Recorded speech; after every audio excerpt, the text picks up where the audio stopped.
제목은 자유를 향한 여정이라고 이렇게 정했습니다. 이 주제 가지고 앞으로 한 2차례 내지 3차례 그 말씀을 드리겠습니다. 그리고 먼저 제가 시간에 그 바루크 핫셈하고 말씀을 드렸는데, 그 핫셈이라고 하는 말이 그 이름이라는 뜻입니다. 뜻이. 그러니까 이 히브리 사람들은 여호와 야훼라는 말을 갖다가 안 하고, 그 다음에 적지도 않고, 그러니까 납비들은 그 여호와 대신에 핫셈, 그 이름 이렇게 표현하기도 한답니다. 그래서 바루크 핫셈 하면 하나님을 찬양합니다, 여호와를 찬양합니다, 이런 뜻이죠. 여호와께 감사합니다.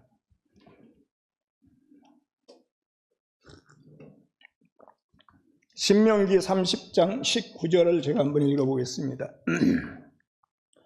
나는 오늘 하늘과 땅을 증인으로 세우고 생명과 사망, 복과 저주를 너희 앞에 내놓았다. 너희와 너희 자손이 살려거든 생명을 택하여라. 모세가 이 말씀을 한 것은 가나안 땅에 들어가기 직전이죠. 직전에 이스라엘 백성들을 모아놓고 새로운 땅에서 지켜야 될 말씀, 언약이죠.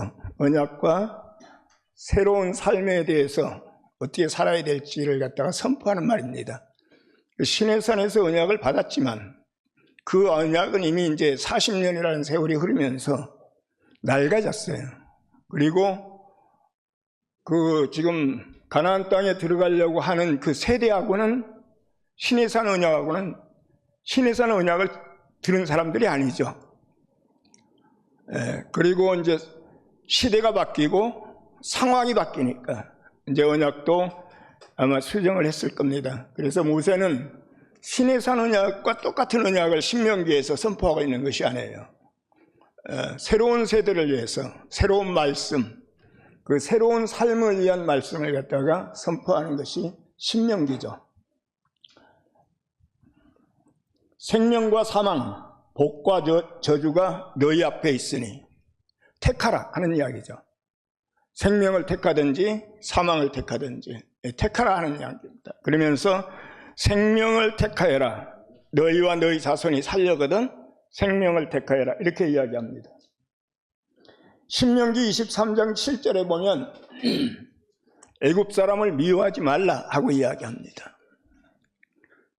에돔 사람도 미워하지 말고, 에돔 사람은 형제니까 미워하지 말고, 애굽 사람을 미워하지 말라. 이제 성경에는 애굽 사람을 미워하지 말라고 하는 말이 너희도 그 애굽에서 나그네였다 하는 이야기죠. 그러니까 애굽 사람을 미워하지 말라 하고 이야기하는데 조금 애매하죠. 그런데 왜 애굽 사람을 미워하지 말라고 그렇게 말씀하셨는가 하는 것은 애굽 사람이 싫어서 미워하지 말라고 하는 것도 아니고 이뻐서 미워하지 말라고 하는 것이 아니고 이스라엘 백성들이 애굽 사람을 미워하는 것은 사실은 당연한 일입니다. 그 원수 같은 거기서 노예로 살았죠. 그리고 사내 아이를 갖다가 낳으면은 어린 아이를 갖다가 이스라엘 아이들을 갖다가 죽이고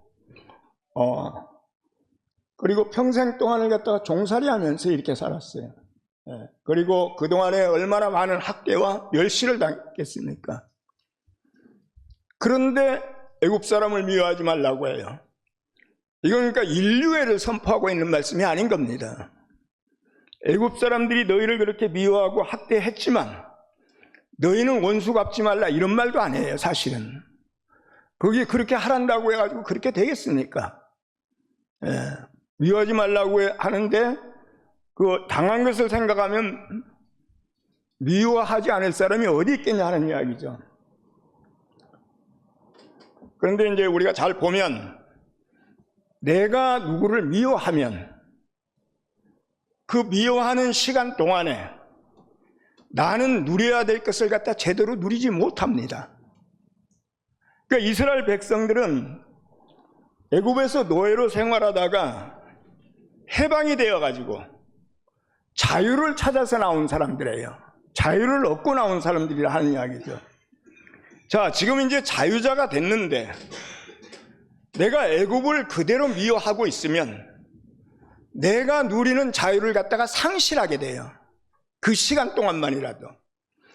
애굽 사람을 미워하는 그 시간 동안이라도 나는 자유를 잃게 된다는 이야기죠. 하나님은 나에게 자유를 주시기 위해서 출애굽을 시켰는데 나는 자유자가 됐으면서 사람을 미워하면서 자유를 잃게 되는 겁니다. 그래서 애굽 사람을 미워하지 말라고 한 거예요. 애굽 사람을 위해서 애굽 사람을 미워하지 말라고 한 것도 아니고 사실은 너 자신을 위해서, 우리 자신을 위해서 미워하지 말라 하고 이렇게 이야기를 한 겁니다. 그 미워하는 감정 때문에 우리는 애굽의 종살이 하는 데서 풀려서 자유자가 됐지만 다시 감정의 메이는, 미움의 메이는 그 종이 된다 하는 이야기죠. 종이 되는 거예요. 제가 이야기하는 것을 갖다가 우리가 그 교회 생활하면서 아니면 사회 생활하면서 많이 경험할 겁니다. 내가 누구를 미워하면 그 미워하는 것만큼 내가 손해예요. 그러니까 내가 손해보지 않으려면 미워하지 않는 것이 낫죠. 이뻐서 안 미워하는 것이 아니에요. 내가 누려야 될 것을 갖다 제대로 못 누리게 된다 하는 이야기죠. 그래서 애굽 사람들을 미워하지 마라 하고 이야기한 겁니다. 자, 애굽 사람들을 갖다가 하나님이 싫어하시는 것이 아닙니다. 하나님이 애굽에서 탈출시킨 것은 애굽 사람들이 미워서 탈출시킨 것이 아니라 하는 이야기죠. 하나님은 애굽을 갖다 싫어하는 것이 아니고 애굽 사람들을 싫어하는 것이 아니고 애굽의 체제를 싫어해요. 애굽의 체제. 애굽은 참 살기 좋은 땅이에요. 살기 좋은 땅인데 그 모든 것이 풍성하고 당시의 최고의 문명을 자랑하고 그리고 사람들이 모두 잘 사는 땅, 모든 것이 풍족한 땅이에요. 그러니까 어려움 없이 그냥 살 수 있는 그런 땅이에요. 굉장히 좋은 것이 많지만 하나님이 싫어하시는 것은 그 좋은 것이 많아서 싫어하는 것이 아니고 애굽이 부자라서 싫어하는 것이 아닌 겁니다. 애굽의 정치 체제, 어쩌면은 애굽의 사회 체제, 이 체제가 먼저 제가 말씀드린 것처럼 피라미드로 상징되는 그런 체제라 하는 이야기죠. 위에 소수의 사람만 통치해요. 그리고 나중에 가면은 나중에 그 밑에 저변에 깔려있는 수많은 사람들은 다 종살이하거나 노예 신분이 되는 겁니다. 이것이 피라미드 체제라 하는 이야기죠. 이런 사회 체제에서 사람으로서 살 수가 없게 된다는 이야기죠. 누구 밑에서 종살이 하든지 누구 눈치 보면서 살아야 되든지 노예 생활하든지 이렇게 되는 겁니다. 그 당신의 형상으로 지어진 인류가 하나님은 다 똑같아요. 모든 사람이 다 똑같고 모든 사람이 다 소중하고 모든 사람이 다 존귀하고 모든 사람이 다 독특합니다. 그런데 다 똑같은데 누구는 왕으로 살고 누구는 지배하고 누구는 밑에서 노예 생활하고 누구는 지배를 당하고 이런 사람이 차별받는 체제, 이것이 애굽이에요. 이것이 바벨론이라 하는 이야기죠. 강대국이라서 미워하는 것도 아니고 부자들이 많이 살아서 미워하는 것이 아닌 겁니다. 그 체제에 살면 차별을 받게 돼요. 평등하지 않다는 이야기죠. 그리고 억압을 당하게 되고 결국은 노예가 된다는 이야기죠. 이스라엘을 이런 애굽에서 살고 있는 이스라엘을 하나님이 인도하셔서, 그러니까 은혜로 탈출을 시킨 거죠. 이것이 출애굽인 겁니다. 노예를 해방시켜서 자유하게 했다는 이야기죠. 원래 사람은 자유자여야 돼요. 하나님이 자유하신 분이기 때문에 사람에게 또 자유를 주셨어요. 근데 이것이 어떤 체제에 갇혀서 그 자유를 잃어버리게 된 겁니다. 그래서 이제 출애굽을 시켜서 가나안 땅으로 인도하신 겁니다. 자, 그러니까 먼저 시간에도 제가 잠깐 말씀드렸지만 이스라엘이 이제 새로운 땅 가나안 땅에 들어가서 건설할 사회는 애굽 사람들이 살고 있던 사회하고 달라야 돼요. 예. 그 잘 살고 부자로 살고 풍요하게 살고 아니면 뭐 이런 것이 달라진다는 말이 아닌 겁니다. 애굽은 풍요하게 살으니까 우리는 가난하게 살아야 된다 이런 말도 아니고, 예. 우리가 뭐 문명에 뒤떨어져서 살아야 된다 이런 말도 아니에요. 방금 말씀드린 것처럼 애굽의 체제, 하나님이 이걸 싫어하셨는데 이건 왕 밑에 거의 대부분의 사람들이 노예 생활하는 그런 체제를 싫어했기 때문에 이스라엘 백성들이 가나안 땅에 들어가서 새로 건설할 사회는 애굽과 같은 피라미드 체제의 사회를 건설해서는 안 된다 하는 이야기죠. 그런 사회를 건설해서는 애굽에 있는 거나 똑같다 하는 이야기인 겁니다. 애굽에 있는 거나. 다시는 누구에게 매여서 종살이 하지 않고 누구도 차별받지 않는, 그리고 마음껏 자유를 누릴 수 있는 자유로운 사회를 갖다 건설하는 것, 적어도 애굽에서 누리던 것보다는 그 자유를 갖다 더 누리는 사회를 만들어야 될 거 아닙니까? 완전한 자유를 갖다 누릴 수 있는 사회를 못 만들어도 우리가 이전에 살고 있었던 사회보다는 그래도 차별도 없고 편견도 없는 좀 더 자유롭고 평화로운, 그래서 모든 사람이 존중을 받고 특히 약자가 존중을 받는 사람의 존엄성이 살아날 수 있는, 적어도 전에 있던 사회보다는 우리가 건설해야 될 사회는 나아야 될 거 아닙니까? 전의 세계보다는 나아야 될 거 아닙니까? 그래서 애굽과 달라야 된다고 이렇게 말씀을 드린 겁니다. 종살이 하던 사람에게 갑자기 자유가 선물처럼 주어지면 그 사람은 선물을 갖다가 그 자유라는 선물을 누리지 못합니다. 자유가 소중하고 좋은 것은 분명히 알아요. 그런데 자유가, 자기한테 주어진 자유가 종살이 하다가 받은 자유이기 때문에, 선물처럼 받은 자유이기 때문에 이게 내 몸에 안 맞는 옷처럼 돼가지고 굉장히 어색하다는 이야기죠. 먼저 시간에 제가 쇼생크 탈출에서 그 주인공 이야기를 잠깐 했잖아요. 어떤 몸에 배어있는 애굽에서 종살이 할 때 하는 종의 근성, 어떤 꼭 종의 근성뿐만 아니고 어떤 근성이 배어 있어요. 그래가지고 그게 빠지지 않는다 하는 이야기죠. 이스라엘을 40년 동안 방황했던 이유는 노예가 갑자기 좋은 옷을 입은 거나 똑같아요. 그러니까 이게 적응이 안 되는 겁니다. 자기 몸은 노예인데 갑자기 자유라는 좋은 옷을 선물 받았어요. 이것이 잘 맞질 않는다 하는 이야기죠. 그러면 사람은 어떻게 되는가? 방황할 수밖에 없어요. 혼란이 일어날 수밖에 없다는 이야기죠. 모세는 가나안 땅에 들어가기 직전에 이스라엘 백성들을 모아놓고 새로운 땅에서 어떻게 살아야 하는지, 새로운 삶에 대한 말씀을 한 다음에 너희는 선택하라는 겁니다. 가나안 땅을 앞에 두고 생명과 사망, 복과 저주 중에 선택하라는 겁니다. 이렇게 이야기합니다. 생명과 사망, 복과 저주를 너희 앞에 내놓았다.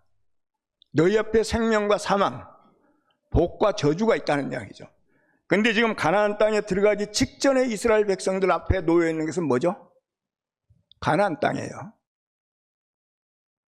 가나안 땅. 가나안 땅이 자기들 앞에 있다는 이야기죠. 자기들 앞에. 애굽 땅과 다른 땅, 새로운 땅, 애굽 생활과 다른 새로운 삶이 자기들 앞에 놓여져 있는 겁니다. 애굽 생활과 다른 새로운 삶이 자기들 앞에 놓여져 있고, 애굽 땅과 다른 새로운 땅이 자기들 앞에 놓여져 있다는 이야기죠. 자, 이것을 모세는 어떻게 표현했냐면 생명과 사망이 너희 앞에 놓여져 있고, 그리고 저주와 행복이 너희 앞에 놓여 있다는 이야기죠. 너희는 택하라는 이야기죠. 그러니까 이 말을 듣고 이스라엘 백성들이 그 땅에 들어가면 살 거라 하는 이야기죠. 생명은 삶입니다. 삶. 특히 구약에서 생명이라고 이야기했을 때는 삶을 이야기해요. 삶. 예. 그러니까 너희가 어떤 삶을 택할 거냐 하는 이야기죠. 너희가 어떤 세계를 택할 거냐 하는 이야기죠. 새로운 세계에서 새로운 사회를 갖다 건설하는 그걸 택할 것이냐, 이걸 묻고 있는 겁니다. 가나안 땅 앞에 딱 두고, 그러면서 너희가 살려면, 그리고 너희 자손이 대대로 잘 살려면 생명을 택하라, 사는 것을 택하라는 이야기죠. 삶을 택하라 하는 이야기인 겁니다. 예. 모세가 이 말을 한 것은 이스라엘 백성들이 40년 동안 이렇게 방황을 하면서 과정을 거쳤는데도 들어가기 직전에 아직 방황이 안 끝난 사람들이 있어요. 예, 아직 방황이 안 끝난 사람들이 있다는 이야기죠. 방황이 안 끝난 사람들에게 이제 결단을 내리고 방황을 끝내라 하는 이야기죠. 너희 앞에 새로운 땅과 새로운 사회가 앞에 있으니까 너희가 그 땅에 들어가면 생명을 얻을 것이고 그 땅에 살면 행복할 것이고, 그러나 너희가 그 땅을 거절하면, 그리고 계속 방황한다면 너희에게 사망이 있을 거라 하는 이야기죠. 계속 방황할 거라 하는 이야기죠. 그러니까 이스라엘 백성들은 그 땅에 들어가서 새로운 사회를 건설하기 위해서 출애굽을 시킨 겁니다. 이 새로운 사회는 애굽보다 자유로운 사회예요. 적어도 애굽보다는 자유로워야 돼요. 예. 애굽보다는 차별을 안 받아야 돼요. 예. 이런 세계로 부르신 겁니다. 네. 생명과 행복은 혼자 누릴 수 있는 것이 아닌 겁니다. 나 혼자 살고 나 홀로 살면 사는 것이 그렇게 중요하지 않아요. 그리고 혼자 살면 행복하지 않아요. 사람은 누구나 살아도 고만이고 안 살아도 고만, 사는 것이 아닌 거죠. 그래서 하나님이 아담에게 제일 처음에 하신 말씀이 뭐죠?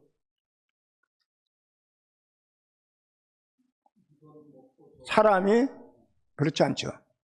그거보다 더 앞에 사람이 홀로 사는 것이 좋지 못하다. 사람이 독처하는 것이 좋지 못하니 내가 아담을 위해서 돕는 배필을 지으리라. 뒤에 돕는 배필을 딱 빼버리면 사람이 혼자 사는 것이 좋지 못하다는 이야기죠. 이건 꼭 결혼해가지고 둘이 살아야지 행복하다는 말이 일로 해석할 수도 있지만, 나가 돕는 배필이 있어야 된다는 말처럼 들릴 수도 있지만, 넓게 생각하면 혼자 살 수 없다는 이야기죠. 사람은 홀로 살 수가 없다는 이야기죠. 하나님이 보실 때 사람은 홀로 살 수가 없는 존재입니다. 사람은 사회적인 동물이에요. 왜 사람이 사회적인 동물인가? 사람이 약하기 때문에 그래요. 동물의 세계에서도 보면 사자나 호랑이는 혼자 살아요. 그렇지만 순한 양 아니면 초식 동물은 혼자 살 수 없습니다. 무리를 지어서 군집을 이루고 공동체를 이루어서 살아야 돼요. 마찬가지 사람도 약하기 때문에 혼자 못 사는 겁니다. 그러니까 우리가 사는 것은 개인으로 살지만 살아남는 것은 사회로 살아남는 겁니다. 만약 우리에게 사회가 없다면 우리는 못 살아내요. 아까 말씀드린 것처럼 사는 것이 아니에요. 혼자 무슨 재미로 삽니까? 그리고 혼자 행복할 수가 없다는 이야기죠. 혼자 행복할 수가 없어요. 그러니까 혼자 살 수가 없는 겁니다.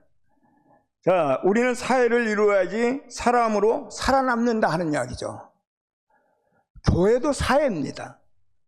그래서 우리에게 절대적으로 필요한 것이 교회라 하는 이야기죠. 교회가 없으면 우리는 물론 세상에 사는 사람들도 사회를 이루고 살고 있죠. 그러니까 거기에서 만족이 안 되기 때문에 우리는 교회로 들어온 거라는 이야기죠.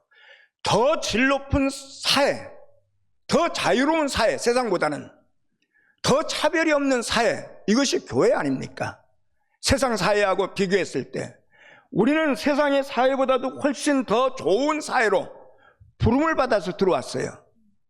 교회도 사회라 하는 이야기죠. 그러니까 우리는 교회 생활한다고 하는 것이 내가 살아남기 위해서 교회 생활을 해야 되는 겁니다. 예, 우리가 교회를 떠나서는 물론 살 수는 있어요. 살 수는 있지만 사는 것이 아니라 하는 이야기죠. 그리고 전혀 행복하지 않다는 이야기인 겁니다. 그래서 우리를 교회로 부르셨다는 이야기죠.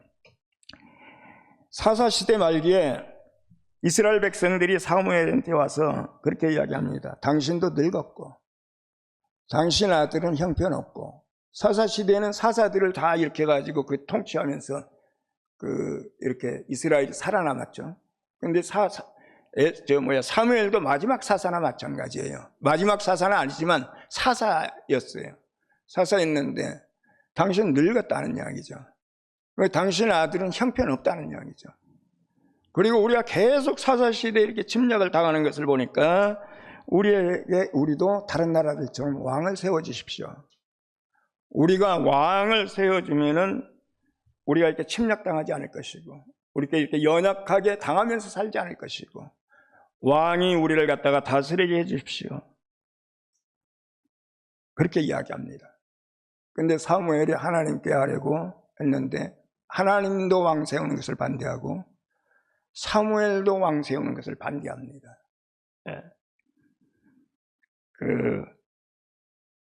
사무엘서 8장인가 보면은 이 기절이 많이 나와 있는데 하나님이 왕을 세울 수 없는 그 이유를 갖다 쭉 이야기해요. 이스라엘에게 왕을 줄 수 없는 이유를 계속 이야기하는데, 그냥 한마디로 이야기하면 그런 겁니다. 왕을 세우면 애국과 같은 나라 된다는 이야기죠. 왕을 세우면 피라미드 형태의 그 나라가 된다 하는 이야기죠. 그리고 너희 남종은 군대로 끌려갈 것이고, 너희 남자 아들은 군대로 끌려갈 것이고, 너희 여자들은 가서 시종 들기 바쁘고, 뭐 이런 쭉 이야기해요. 그 애국과 같이 피라미드 같은 나라가 된다 하는 이야기죠.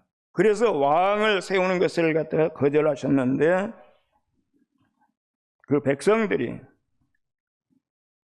왕을 세워주지 않으면 사무엘을 죽이려고 하니까 하나님이 승낙하신 거예요. 그럼 왕을 세워주라 하고 이야기한 거죠. 그래서 사울 왕을 세우고 다윗 왕을 세우고 솔로몬 왕이 때 돼가지고, 솔로몬 왕 때 이스라엘은 애굽이 부럽지 않은 강대국이 됐어요. 애굽이 하나도 부럽지 않아요. 그리고 어떤 나라도 침략하지 못하는 아주 굉장히 튼튼한 국방력을 가진 나라가 됐어요. 그래서 스바의 여왕이 솔로몬 왕국까지 와가지고 솔로몬 왕을 만나려고 찾아오기도 하고, 각 나라하고 무역을 하고 굉장한 강대국이 됐죠. 그 이스라엘 아주 지극히 작은 약소국이 처음으로 강대국이 된 겁니다. 근데 솔로몬의 성전을 건축하는 그 광경을 보면은 백성들을 노역을 시킵니다. 노예처럼. 그리고 나서 이제 솔로몬 왕이 죽고 나서 그 아들 르호보암이 이스라엘을 통치할 때, 그때 왕상 12장 4절에 보면은 백성들이 들고 일어나서, 왕정파가 아니고 그 왕정을 반대하는 그 여로보암 측에서, 그러니까 그 솔로몬을 반대하는, 르호보암을 반대하는 쪽에서 왕상 12장 4절에 보면 당신 아버지 솔로몬 왕이 우리의 멍에를 무겁게 하였습니다. 이제 당신은 우리의 고역과 무거운 멍에를 가볍게 해달라. 쉽게 이야기하면 당신의 당신의 아버지 솔로몬 왕이 우리를 노예처럼 부려먹었습니다. 이 말이에요. 그러니까 당신이 만약에 그 왕이 되면 우리를 거기서 해방시켜 주십시오. 그 노역과 고역에서 우리를 풀어나게 해 주십시오. 그럼 우리가 당신을 섬기겠습니다. 왕을 섬기겠습니다. 근데 르호보암이 그걸 갖다 거절해버려요. 그래서 왕국이 분열돼 가지고 여로보암이 10지파가 이스라엘이 된 겁니다. 북이스라엘이 된 겁니다. 그래서 분열이 되게 돼버린 거죠. 애굽에서 탈출한 백성들을 가지고 솔로몬 왕은 다시 그 백성들을 노예로 만들어 버렸어요. 솔로몬 왕 때. 그 율법에 보면 이스라엘 백성들이 출애굽해 가지고 나와서 하지 말아야 될 것이 몇 가지 있습니다. 절대로 하지 말아야 될 것. 그 중에 하나가 종을 만들지 말라는 겁니다. 왜 종을 만들지 말라고 하냐면 너희가 애굽에 있을 때 종이었다는 이야기죠. 그러니까 너희는 종을 삼지 말라는 이야기죠. 그리고 이제 세월이 흐르면서 종을 두게 됐죠. 그렇지만 안식년이라는 그 희년, 안식년 이런 제도를 만들어 가지고 그때가 되면 다 석방시켰어야 돼요. 그리고 이자놀이 하지 말고 종 만들지 말고 솔로몬 왕그라고 말을 사지 말고, 말을 사지 말고, 말을 사면은 말을 샀다고 하는 것은 강대국의 증거입니다. 당시 말은 굉장히 그러니까 굉장히 빠른 교통수단이죠. 이 몇 가지를 갖다 딱 줬어요. 그리고 나그네를 대접하라고 했어요. 왜 나그네를 대접하고 낯선 이를 대접하라? 내 이웃을 사랑하라 하는 말이 토라에 모세오경에 딱 한 번 나오지만 나그네, 낯선 이를 대접하고 사랑하라는 말은 36번 나옵니다. 당시에 그런 시대에서 낯선 사람이라고 하는 것은 굉장히 위험한 존재입니다. 언제 그 사람을 이렇게 잘 대접했는데 언제 자기한테 해를 끼치고 날라버리면, 도둑질해서 날라버리면 찾을 수가 없어요. 그러니까 낯선 일을 영접한다고 하는 것이 굉장히 어려운 일이에요. 아브라함이 그 장막 앞에 있을 때 낯선 사람 3사람이 오는데 그 사람을 영접해가지고 산의 진미를 먹였잖아요. 이런 것은 굉장히 어려운 일을 한 거예요. 그 낯선 나그네를 갖다 대접하라고 한 것은 왜 그랬나? 너희가 애굽에서 낯선 사람이었다는 이야기죠. 너희가 애굽에서 나그네였다는 이야기죠. 이스라엘은 조상 때부터 계속 나그네였어요. 그러니까 나그네를 대접하고 종을 삼지 말고 말을 하지 말고 아니면 이자놀이 하지 말고 이런 계명이 그냥 우리가 그냥 생각하면 이건 그냥 이렇게 인류애처럼 이렇게 들릴 수 있지만 그게 아니에요. 너희가 그랬다는 이야기죠. 너희가 전에 나그네였고 너희가 그 땅에서 낯선 이였고 너희가 그 땅에서 종이었고 그러니까 하지 말라는 거예요. 이건 오늘날도 우리에게 시사해 주는 것이 많습니다. 오늘날도 우리가 교회 생활하면서 너희가 옛날에 있던 사회에서 아웃사이드였으니까, 예를 들면 그런 말이에요. 지금 교회 안에 아웃사이드로 있는 사람을 사랑하라 이 말이에요. 그 자기가 아웃사이드에 있던 사람은 지금 교회 안에서 아웃사이드로 있는 사람이 보이는 거예요. 멸시하지 말라는 이야기죠. 차별하지 말라는 이야기죠. 하나님의 나라, 그러니까 솔로몬 왕은 애굽에서 탈출한 백성들로 다시 애굽을 만든 거나 마찬가지예요. 그래서 그 왕국은 무너질 수밖에 없어요. 그 왕국은.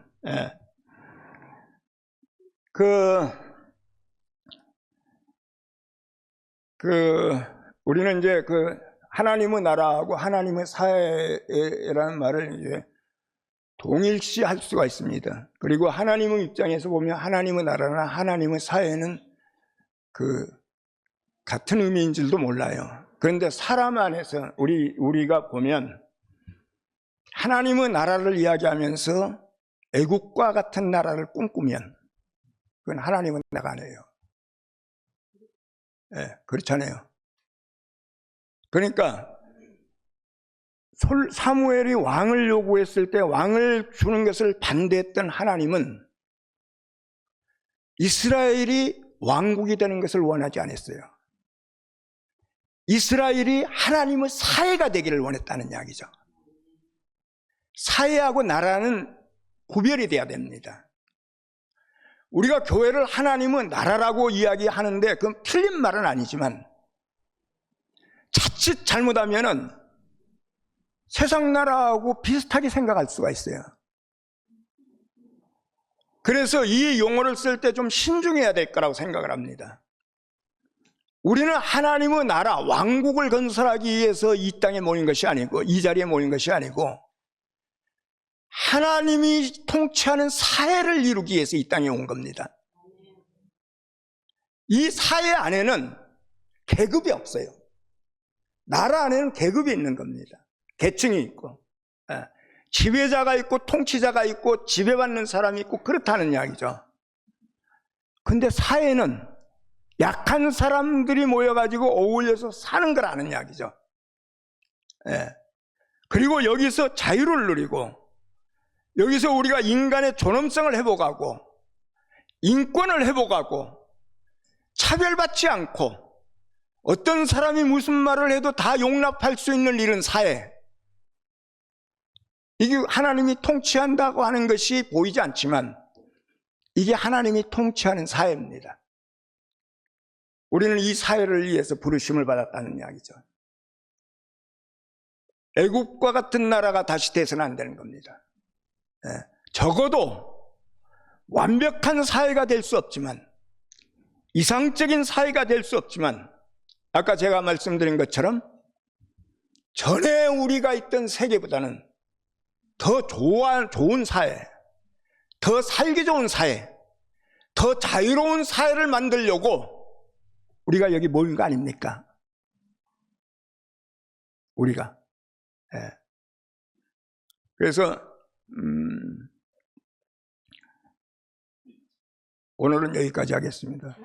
너무 시간이 많이 된 것 같아가지고 사실은 20분만 하려고 했는데 감사합니다.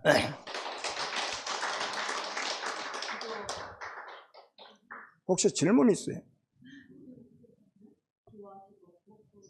질문 없어요? 그럼 이제 기도하겠습니다.